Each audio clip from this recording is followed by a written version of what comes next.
దీన్ని జూన్ 2024కు పూర్తి చేస్తామని పేపర్ల మీద మంచి మంచి అందమైనటువంటి నివేదికలను తయారు చేసి పుస్తకాలు తయారు చేస్తున్నారు. ఎంతకు మొదలైందన్న 17,875 కోట్లకు మొదలై ఆ రోజు 12 లక్షల ఎకరాలకి మొదలైనటువంటి కాళేశ్వరం, ఇయాలటి కాళేశ్వరం నాటి ప్రాణహిత చేవెళ్ళ 17,875 కోట్ల నుంచి 1,49,317 కోట్లకి ఎన్హాన్స్ అయింది. అంటే తెలంగాణ సమాజం ఒకసారి ఆలోచించుకోవాలి.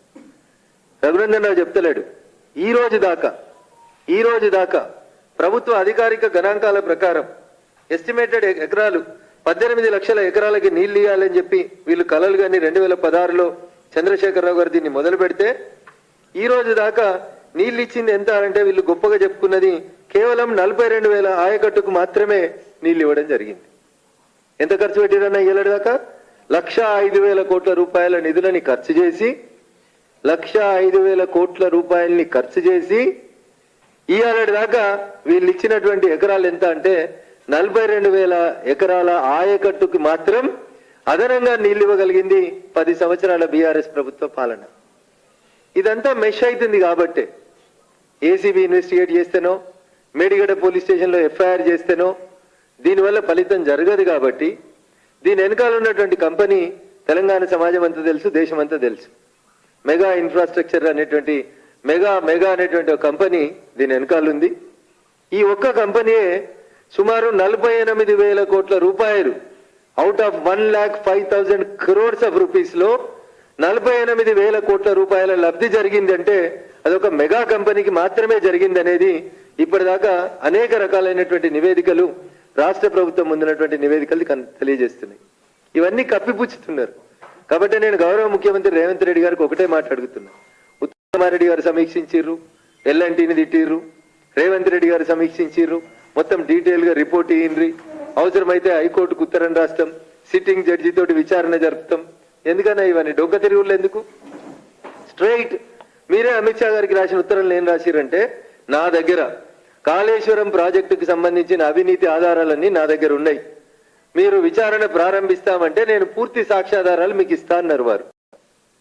నేను అడుగుతున్నా రేవంత్ రెడ్డి గారిని, అన్ని సాక్ష్యాధారాలని ఒక ముఖ్యమంత్రి హోదాలో ఒక ఎన్వలప్ లో పెట్టి ఒక సింగిల్ పేజ్ ఉత్తరం, ఇగో ఇన్ని సాక్ష్యాధారాలు నా దగ్గర ఉన్నాయి కాబట్టి వీటన్నింటినీ పరిశీలించి తెలంగాణ సమాజం కోరుతుంది కాబట్టి తెలంగాణ రాష్ట్ర ముఖ్యమంత్రి హోదాలో కాళేశ్వరం ప్రాజెక్టు మీద మెగా కంపెనీ చేసినటువంటి కరప్షన్ మీద సిబిఐ చేత విచారణ జరిపించండి అని 4 లైన్లు రాసి పంపురన్నా. There ends the episode. Rahul Gandhi garu అన్నారు కదా, కరప్షన్ కాళేశ్వరం రావు అన్నారు కదా, పైసలు తీసుకొచ్చి పేద ప్రజల అకౌంట్లలో వేస్తామన్నారు కదా, నెల రోజులే అయింది కదా. ఆ దిశగా అడుగులేస్తే బాగుంటుంది. కాంగ్రెస్ పార్టీ పెద్దలకు ఇంకేమైనా ఆధారాలు కావాలంటే నా దగ్గర ఉన్నటువంటి పూర్తి సమాచారాన్ని నిన్న వాళ్ళకి పంపించేటువంటి ప్రయత్నం చేసినా చేరిందని నేను అనుకుంటున్నా. ఈ ఆధారాలు ఇంకా వాళ్ళకి చేరలేదంటే ఖచ్చితంగా ఈ ఆధారాలను వాళ్ళకి పంపించడానికి నేను సిద్ధంగా ఉన్నా. అన్న ఈ రిపోర్ట్ ఎంత క్రిస్టల్ క్లియర్ గా చెప్తుందంటే, లోను మార్చి 2022 వరకు లోను కట్టాల్సినటువంటి లోను తెలంగాణ ప్రభుత్వం కట్టకపోవడం వల్ల 10,000 కోట్ల రూపాయల వడ్డీ వచ్చి ప్రిన్సిపల్లో జాయిన్ అయిపోయిందన్న. 10,000 కోట్ల రూపాయల వడ్డీ వచ్చి ప్రిన్సిపల్లో యాడ్ అయిపోయింది. మార్చి 2022 వరకు వడ్డీ కట్టకపోవడం వల్ల ఈ వడ్డీకి వడ్డీ 3 నెలలకోసారి చక్రవడ్డీని లెక్కేసుకుంటూ పోతే జూన్ 2024 వరకు 1,49,000 కోట్ల 1,49,317 కోట్లు టోటల్ కాస్ట్ అవుతుంది. కాబట్టి దయచేసి కాంగ్రెస్ చేసిందా, బీఆర్ఎస్ చేసిందా, మెగా కృష్ణారెడ్డి గారు చేసిందా, వాప్కోస్ చేసిందా, విజయ బ్యాంక్ చేసిందా, పవర్ ఫైనాన్స్ కార్పొరేషన్ లిమిటెడ్ చేసిందా, ఇవన్నీ పక్కన పెట్టుండ్రి. తెలంగాణ ప్రజల మీద వచ్చే ఫైనాన్షియల్ ఇయర్ కల్లా 1,50,000 కోట్ల భారం పడబోతుంది. దాదాపు అది రాష్ట్ర బడ్జెట్ తో సమానమైనటువంటి డబ్బులు. దీని మీద ఒక విచారణ జరుపుమని సిబిఐకి ఉత్తరం ఎందుకు రాస్తలేరు అని అంటే, తవ్వితే ఎలుకలు పట్టినట్టు. చాలా మంది పెద్దలకు అర్థం కాని ఏంటంటే, ఇవన్నీ పంచాయతీలు ఆడిపోయినాయంటే మన రాష్ట్రంలో జరుగుతలేవంట.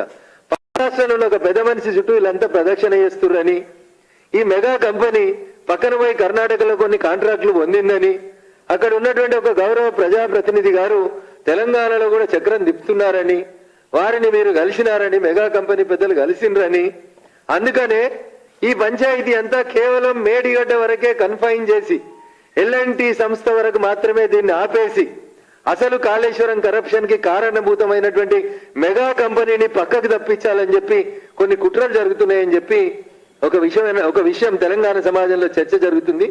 అందుకని దయచేసి గత ప్రభుత్వం చేసుకున్నటువంటి ఒప్పందాల లోపల భాగస్వాములు ఎవరు, కరప్షన్ ఎక్కడ జరిగింది, బిహెచ్ఎల్ కి 1,300 కోట్ల రూపాయల విలువ చేసే మోటార్లు కొనుగోలు చేసి 7,300 కోట్ల రూపాయల డబ్బులు చెల్లిస్తే ఇవాళ దాకా ఇన్వాయిస్లు రాలేదని కేంద్ర ఆడిట్ సంస్థలన్నీ అడిగితే కూడా ఎందుకు రాష్ట్ర ప్రభుత్వం నివేదిక ఇస్తలేదో ఒక్కసారి దయచేసి ఆలోచించాలి.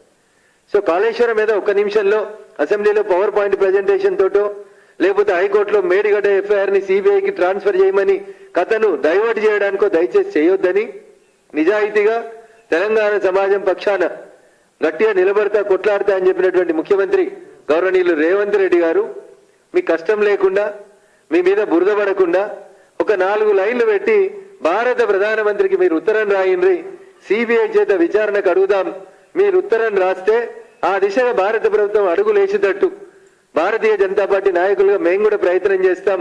తెలంగాణ ప్రజలకి దక్కాల్సినటువంటి సొమ్ముని తిన్నటువంటి సంస్థలు వ్యక్తులు ఎవరైనా వాళ్ళ నుంచి కక్కిద్దామని చెప్పి గౌరవ ముఖ్యమంత్రి రేవంత్ రెడ్డి గారికి విజ్ఞప్తి చేస్తూ తెలంగాణ సమాజం ఆలోచించాలి.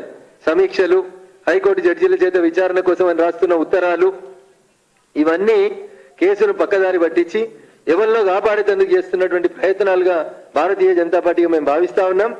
అందుకని మీ నాయకుడే చెప్పిండు కేసీఆర్ అంటే కాళేశ్వరం కరప్షన్ రావు అని. అందుకని ఆ కాళేశ్వరం కరప్షన్ రావు మీద ఇలా మీకు అవకాశం వచ్చింది కాబట్టి అర్జెంటుగా సిబిఐ చేత విచారణ జరిపించేందుకు ఉత్తరం రాసి మీ నిజాయితీని, మీ చిత్తశుద్ధిని, తెలంగాణ ప్రజలు మీకు ఇచ్చినటువంటి మ్యాండేట్ ని అక్షర సత్యంగా నిరూపించుకోవాలని గౌరవనీయులు రాష్ట్ర ముఖ్యమంత్రి రేవంత్ రెడ్డి గారికి విజ్ఞప్తి చేస్తా ఉన్నాం. Thank you.